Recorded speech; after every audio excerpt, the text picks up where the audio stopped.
Bienvenidos a La Oveja Eléctrica, una ventana al universo desde el mundo de la ciencia y el pensamiento. ¿Qué tal, Pepe? ¿Qué tal, Kelly? Pues me da muchísimo gusto estar aquí contigo en este programa cósmico. Así es, porque cuando estamos hablando de cosmos, nos recuerda las dimensiones que habitamos y que nos abrió a muchos, por cierto, el científico Carl Sagan, en esa maravillosa serie de televisión que se llamó Cosmos. El cosmos que abarca desde los átomos hasta las estrellas. Se trata de un viaje mágico y misterioso, como decían los Beatles. Pepe Gordon conversa con el destacado físico nuclear español Manuel Lozano sobre la exploración del cosmos que la ciencia nos pone en la palma de la mano.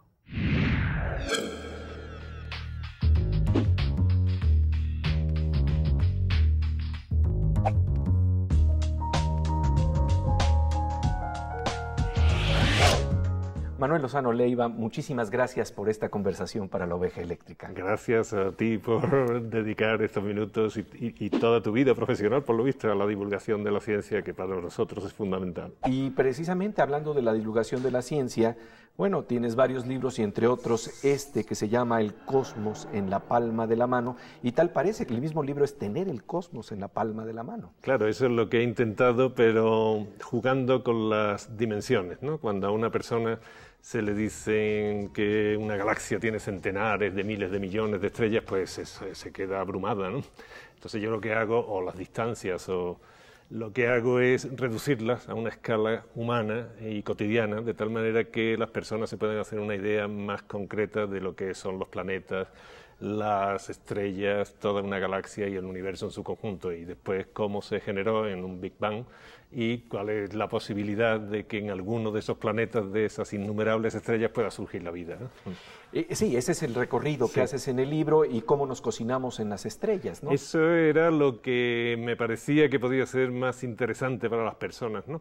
Saber que su cuerpo, los elementos esenciales de los que están hechos ellos mismos, pues nosotros, tú, yo, por ejemplo el carbono y todos los demás elementos más pesados, pues se han tenido que cocinar en las estrellas, se han sintetizado allí, y que al final, después de una agonía estertórea muy violenta, pues eso se ha esparcido por la galaxia y en una nube que ha vagado por ese espacio interestelar, finalmente colapsa en una estrella y de esa estrella se desgajan unos planetas, y cuando esos planetas, en algunos puede surgir la vida, pues ya tienen esos elementos pesados. O sea, convencer a las personas que ellas provienen de las estrellas, y yo creo que eso es un componente no solo de información sobre lo que es la ciencia y cómo lo hemos averiguado, sino también creo que tiene una componente poética bastante profunda, ¿no? Claro, es una ubicación además en nuestro marco, ¿no? Porque pensamos siempre en términos muy pequeños para ubicarnos y saber en dónde vivimos.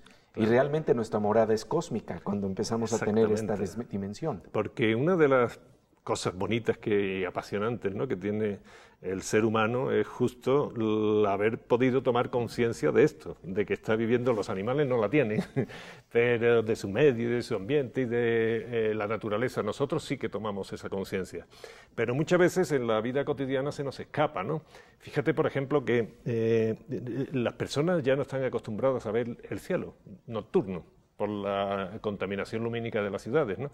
Sin embargo, los aztecas, por ejemplo, en este caso, los mayas y demás, estaban tan familiarizados con el universo como con su entorno geográfico. Ellos sabían las estrellas y los fenómenos que acontecían en el cielo nocturno, y estaban tan familiarizados con ellos como con los ríos, los árboles, árboles, las montañas que les rodeaban, etcétera, ¿no? Y por eso tenían una buena astronomía, ¿eh? Era parte de sus referentes. Claro. En la avenida tal y tal nos encontramos. Exacto.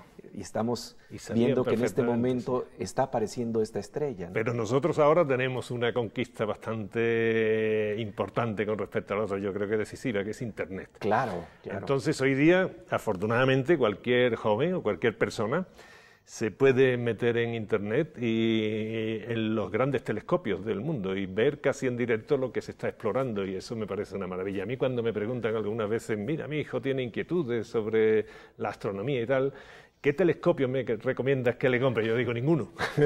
No le compre ninguno, porque le puedes quitar la afición, ¿no? Le puedes quitar la vocación posible científica que pueda desarrollar, porque eso exige un entrenamiento y una serie de condicionantes que lo pueden decepcionar.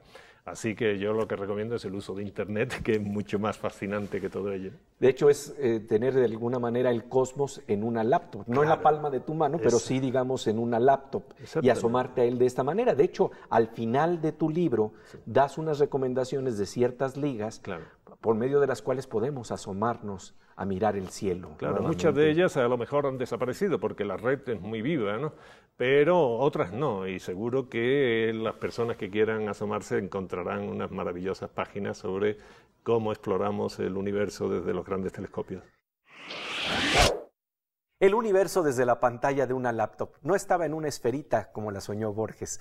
Más adelante veremos la relación entre las estrellas y los átomos. Hablaremos con el físico Manuel Lozano sobre el Big Bang y el acelerador de partículas en el CERN, en el Centro Europeo de Investigación Nuclear, donde él colabora. No se lo pierda, es muy interesante. Después del corte volvemos con el cosmos en la palma de la mano.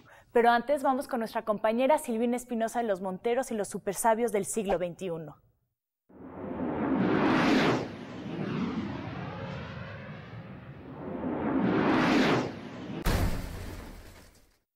¿Recuerda usted la historia del Principito? Ese niño que en su viaje a través de los planetas le pregunta al hombre de negocios por qué desea poseer todas esas estrellas. En realidad, lo importante para este pequeño era conocerlas y poder mirarlas con toda claridad. Algo que gracias a la aplicación de un software en el Instituto de Astronomía de la UNAM sí han podido hacer. Veamos. Estamos con el ingeniero Gustavo Mendoza, quien ha desarrollado un limpiador de imágenes astronómicas. Hola, Gustavo. Hola, Silvina, ¿qué tal? Oye, pues queremos que nos platiques cómo es que surge la necesidad de crear un software como este. Mira, Silvina, existen dos limitantes cuando se hacen observaciones astronómicas. Una de ellas es la turbulencia atmosférica y la otra es la difracción de la luz. El software lo que hace es procesar unas imágenes tomadas a través de un dispositivo llamado interferómetro de Motas, procesarlas y corregir todas estas aberraciones producidas por la distorsión de la luz cuando pasa por la atmósfera. A partir del 2008 hicimos observaciones en el telescopio de Tonantzin-de Puebla, recopilamos datos, que son las estrellas grabadas, y con ellas ya se ha hecho investigación y se ha publicado. Una vez que se corrigen estas imágenes, se obtiene toda la información de la estrella y se puede proceder a obtener la órbita y masa de la estrella binaria o múltiple. Bueno, pues este es un invento más de los supersabios del siglo XXI.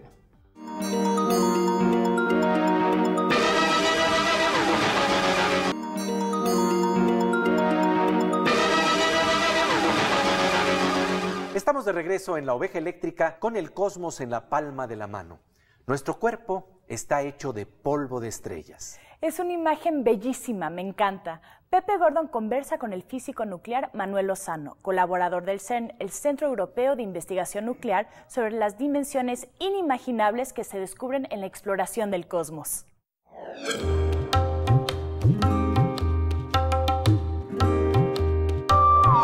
Cuando estamos explorando esas estrellas, lo interesante es ver cómo eso, al final de cuentas, también se relaciona con lo más pequeño que nos constituye, que son los átomos. Claro. Y ahí estamos hablando de un recorrido fantástico, desde lo más grande de lo grande hasta lo más pequeño de lo pequeño. La imagen que se da para eso normalmente es una imagen ancestral, que es Ouroboros, ¿no? Los Ouroboros, claro. Que es la serpiente que se muerde la cola. Efectivamente, para entender hoy día el Big Bang, es necesario alcanzar unas energías que nos lo reproduzcan en buena medida. Y eso solo se consigue en los grandes aceleradores de partículas elementales. Ahora mismo estamos en Europa, que en el CERN, afortunadamente es donde yo suelo trabajar, en el CERN, el Centro Europeo de Investigaciones Nucleares, donde vamos a alcanzar la máxima energía alcanzada hasta ahora, ¿no? Y resulta entonces que para estudiar el cosmos en su más grande dimensión, lo que tenemos que estudiar es la física de partículas, es decir, lo infinitamente pequeño, ¿no? Para entender lo infinitamente grande. A mí no me gusta utilizar la palabra infinito, sino lo muy grande y lo muy pequeño. Sí, pero entonces este es el problema, de tratar de darnos esas dimensiones para explicar cómo está relacionado eso pequeño con eso enorme. Y hablemos un poco de ello, de ese viaje que tiene que ver con esta serpiente que se muerde la cola. Porque fíjate, si pensamos en una estrella es una enorme caldera nuclear. Ahí se están desarrollando las reacciones nucleares de fusión. Y para estudiar eso ya necesitas un acelerador de partículas que acelere núcleos. Y ya estamos en una estrella Y el núcleo atómico, que el núcleo es muy pequeñito. Piensa que un núcleo del tamaño de una perla implicaría que el átomo en su conjunto sería como un estadio de fútbol. O sea que realmente es muy pequeñito el núcleo. Así que el núcleo atómico está relacionado con las estrellas. Tú ahora quieres ir de estrellas a galaxias y materia oscura del universo y ya cercano al Big Bang. Ya tienes que estar tratando con las partículas elementales que constituyen el núcleo atómico. Ya sigue la cola y la boca de la serpiente, ¿no? Y si quieres llegar al Big Bang y a los instantes posteriores al Big Bang, porque hasta el Big Bang no llegamos, y si quieres te explico por qué, pues ya tienes que estar tocando las partículas a su más alta energía. Y eso es el LHC, el Large Hadron Collider del CERN, que yo como europeo estoy muy orgulloso de que sea Europa la que ha tomado la cabeza en ese asunto. ¿Qué se espera precisamente de la investigación que se está generando y que se va a generar en el CERN? Mira, yo eso te lo podría comparar y lo he hecho algunas veces para que se entienda. Tú imagínate un reloj, por ejemplo, de estos de bolsillo antiguo, ¿no?, que se dan cuerda y demás, contra otro. Ahora tú los lanzas uno contra otro, se destrozan y saltan piezas por todas partes. Lo que hacemos los físicos en el CERN es estudiar todas esas piececitas en las que ha saltado el reloj para ver cómo funcionan los relojes. Y ahora mismo ya lo sabemos. Para ver lo que explotó, además. Sobre todo para ver el mecanismo que los hace funcionar. Sí. Y ahora mismo ya sabemos cómo lo hace. Pero hasta ahora no hemos tenido energía suficiente como para que el estallido de los dos relojes sea suficientemente violento para que salte el mecanismo del áncora y el resorte. Todavía no, lo tenemos postulado, que es el bosón de Higgs. Sí, claro, el bosón de Higgs. Claro, el bosón de Higgs sería el mecanismo ese en el símil de los relojes del áncora y el resorte. Y ya con eso tendríamos explicado lo más íntimo de cómo funciona la materia. Pero eso, nada más que eso, no se puede ser más arrogante que eso. Por eso lo de la partícula de Dios, la película del comienzo del universo y todo eso a mí no me gusta, ¿no? Sí, claro. Entonces creo que tenemos todos mucha esperanza que el LHC nos enseñe muchas cosas. ¿Y qué revelaría esa partícula? El origen de la masa. Y cuando digo la masa, las personas pueden pensar que, bueno, la masa pues es una propiedad más de las partículas. No, cuidado. El universo es energía. Y esa energía, una parte ínfima, ha cuajado en partículas. Eso es la ecuación que todo el mundo sabe en la cabeza, E igual a mc cuadrado. E es la energía, m es la masa. La masa, sí. Y el c cuadrado es simplemente un numeraco enorme. O sea que con muy poquita masa se genera una gran cantidad de energía, eso es la bomba atómica, y en el CERN lo que hacemos es una enorme factura de la luz, de la electricidad de la compañía que suministra aquello, que es la energía, se convierte en unas particulitas muy pequeñas, que es lo que tratamos de estudiar.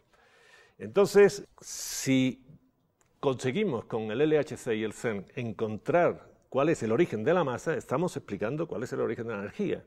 Y en consecuencia estamos explicando prácticamente las propiedades esenciales del universo, ¿no? Yo creo que eso es una aspiración que es fantástica, ¿no? Por lo menos a mí como físico me gusta mucho. Esta es una búsqueda que enciende polémicas y debates. Algunos físicos, como el premio Nobel Sheldon Glashow, dice que estamos desesperadamente buscando teorías sobre el origen del universo en alguna suerte de campo unificado. Seguiremos la conversación sobre este tema, pero antes vamos al performance de la ciencia con Kelly Aro.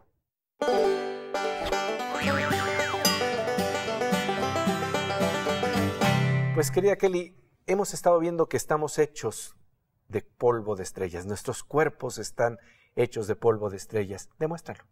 Pues vamos a hacer un cúmulo de estrellas aquí, además que se puede repetir en casa. Tenemos aquí un vaso con lo que aparentemente es agua. Ajá. Y ahora voy a hacer un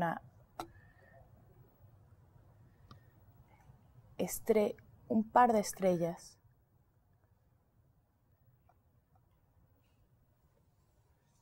Lo que vemos aquí no todo es agua, tenemos una parte de agua y una parte de alcohol. ¿Y la ciencia detrás de todo esto? Justamente es esa, el agua es más pesada que el alcohol, es más densa y el aceite queda entre ambos. Entonces el peso del aceite queda compensado con el empuje que tiene el agua y entonces digamos que el aceite solamente se está enfocado en sí mismo, no hay fuerzas que le afecten, entonces se vuelve esfera. De esta misma manera se transforman las estrellas en formas esféricas. Ah, qué hermoso. Y bueno, pues viendo este ejemplo de cómo nace la forma de una estrella, nosotros nos vamos a ir a un corte y enseguida regresaremos con el cosmos en la palma de la mano y las teorías de la física que tratan de entender el origen de la energía en el universo y los límites de nuestro conocimiento. ¿Podremos saltar ese muro?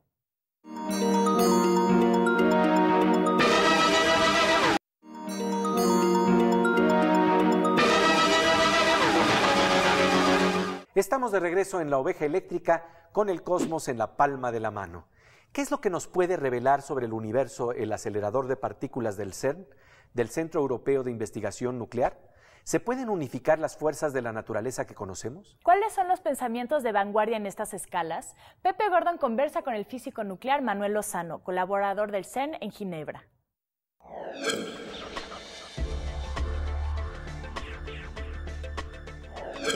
Y estamos hablando de la búsqueda del origen, y aquí tú dices que hay una barrera fundamental. Dejaste un apunte en donde decías, ¿sabes por el qué? Big Bang tiene una barrera tal vez infranqueable, por lo que acabas de plantear. Sí, tal vez infranqueable, a mí no me gusta eso, porque yo creo mucho en la posibilidad en el de que cerebro humano, ¿no? Sí.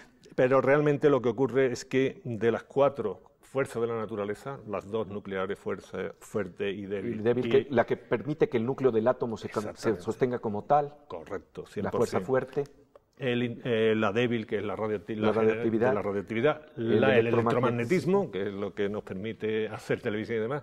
La gravedad. La gravedad no. Ese es el problema. Sí. Nosotros estas 3 fuerzas las podemos meter en un cuerpo de doctrina, en una teoría que funciona muy bien, pero la gravedad no. Exacto.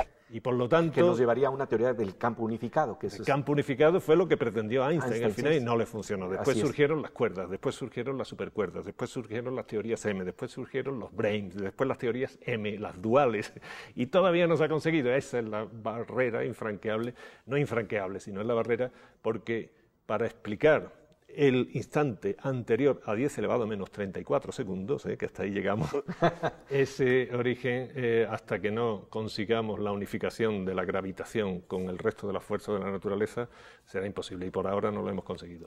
No lo hemos conseguido, pero ¿qué teorías o qué hipótesis te parecen más interesantes en esta dirección con tus colegas, que está haciendo investigación sobre esa zona y sobre las supercuerdas? Sí, no, hay muchos. Y postulando muchas dimensiones. 11 dimensiones en concreto. Cada vez que discutimos nos peleamos. Y sí, hay muchísimas personas en el mundo trabajando en esto, pero realmente el problema está en que eso no nos va a llevar a un experimento.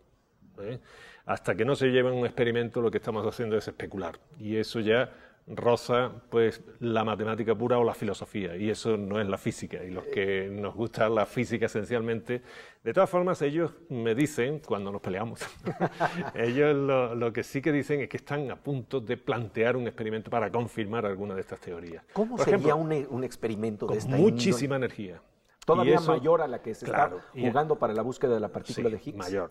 Hombre, sería muy importante, pero como no sabemos cuánto mayor, si resulta que no es tanto, y con el LHC se consiguen algunas de estas partículas que se llaman supersimétricas, pues sería magnífico, ¿no? Pero yo personalmente sospecho que no. Otro colega te diría que sí, ¿eh? O sea, sí, que sí, claro.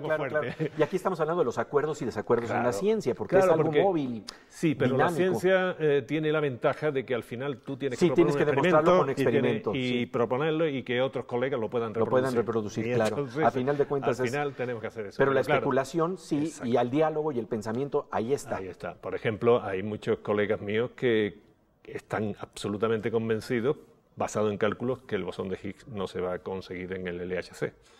Yo algunos de estos los respeto tanto que puede que lleven razón, pero quiero ser optimista y pensar que aunque no descubramos el bosón de Higgs, pues habrá otros descubrimientos que serán igual de fascinantes, y que si no se descubren, eso también es un descubrimiento, ¿no? Porque ya sabemos que hay un margen de energía en donde no está, y a lo mejor nos abre unas nuevas puertas, pero yo me gustaría que surgiera. Pues esto parece como el juego de las muñecas rusas, las matrushkas. Dentro de una hay otra más pequeña, y dentro de esa hay otra aún más pequeña, y así sucesivamente. Hoy en día se habla de que los átomos son supercuerdas que vibran y que la materia es el resultado de esa música. No está muy lejos de lo que planteaba Pitágoras, que decía que una piedra es música congelada. Lo interesante es que la ciencia hace experimentos de frontera para abrir los límites de lo que podemos conocer. En el próximo programa de La Oveja Eléctrica, el físico nuclear Manuel Lozano nos habla de lo inimaginable. ¿Cómo es posible que la física sepa que un vaso de vino contiene 1 cuatrillón de átomos? Esta es una cifra mayor al número de estrellas en el universo. El cosmos en una copa de vino. salud. No se lo pierda. Pasamos ahora a la sección Aguas con la Morsa con el físico Manuel López Michelone.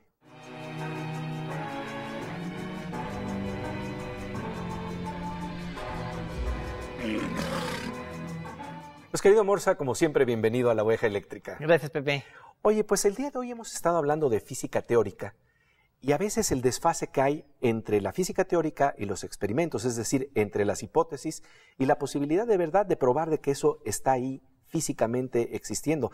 Casi podríamos hablar de una física de duendes, ¿no? Fíjate, el término es muy bueno porque eso de física de duendes, a mí me lo enseñó el doctor Magaña, Fernando Magaña, en la Facultad de Ciencias cuando me daba clases de electromagnetismo.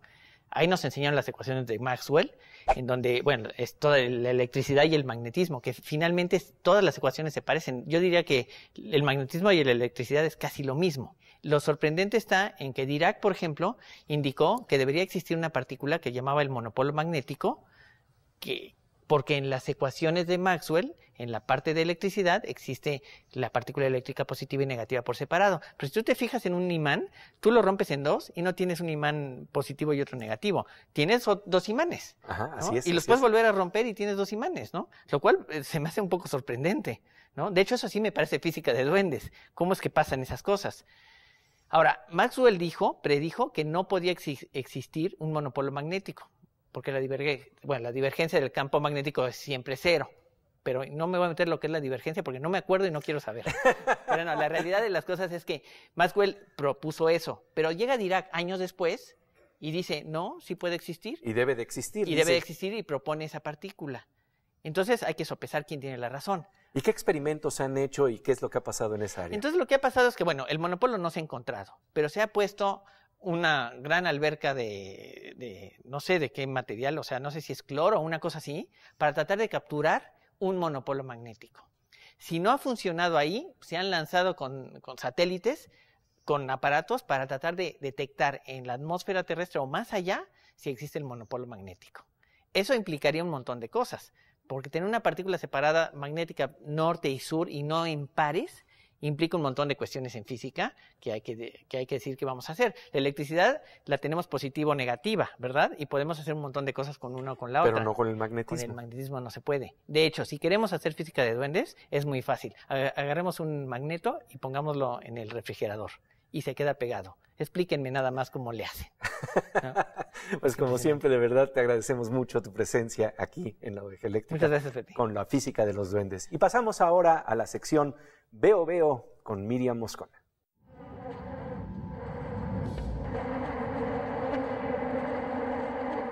Pues querida Miriam, como siempre, un gusto estar juntos aquí en La Oveja Eléctrica.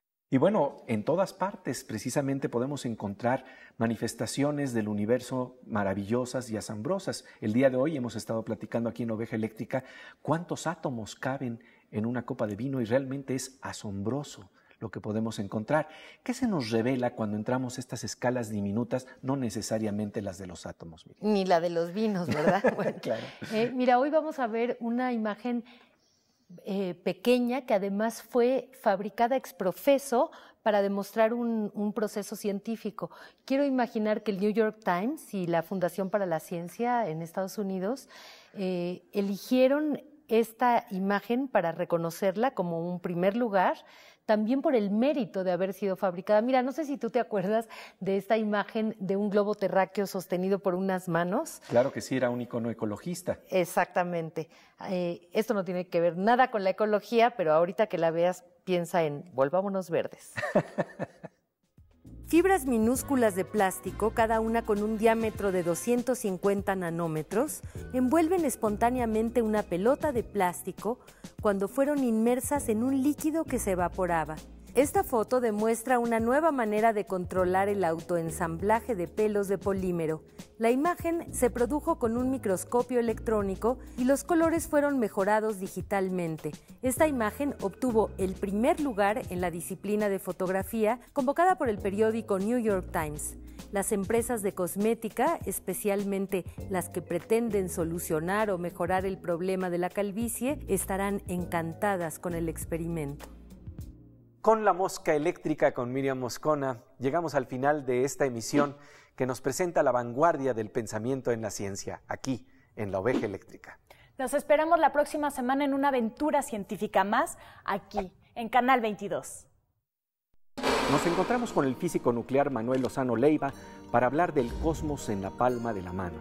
¿Qué es lo que nos dice la ciencia para poder conocer lo más pequeño de lo pequeño y lo más grande de lo grande? Pues que fundamentalmente van a tener el placer de ver cuál es nuestra casa inmensa que es el cosmos. Les esperamos en La Oveja Eléctrica. Aquí, en Canal 22.